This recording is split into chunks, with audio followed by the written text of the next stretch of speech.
Les dernières années, il y a eu beaucoup de dérapages dans le secteur financier.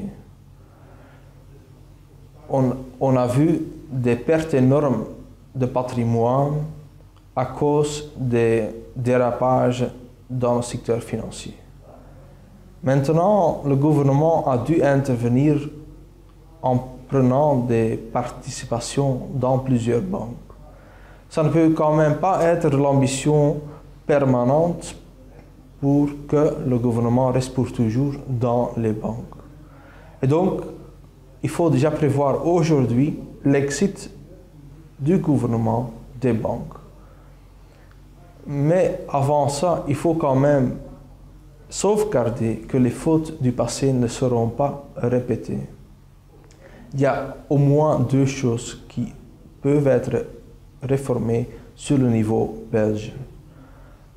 Premièrement, les bonus des banquiers ont causé beaucoup de problèmes. Les incitants pour les banquiers étaient surtout sur le court terme. Et de cette manière, ils étaient incités pour prendre toujours plus de risques.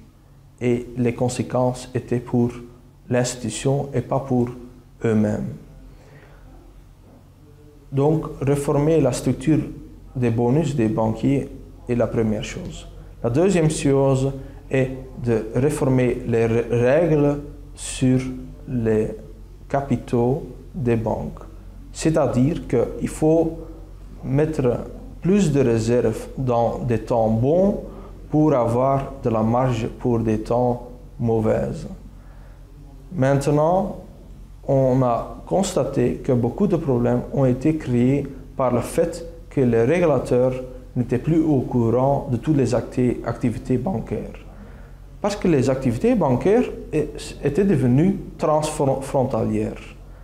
On peut résoudre le problème en déléguant la régulation des banques à un niveau supranational, comme par exemple la Banque centrale européenne. Quand même, il ne faut pas espérer que la France et l'Allemagne vont s'accorder très vite sur ce changement dans la politique de régulation. Pourquoi la Belgique ne prend pas une position de pilote d'avance en créant une régulation sur le niveau du Benelux? Ça va déjà résoudre beaucoup de problèmes de la régulation.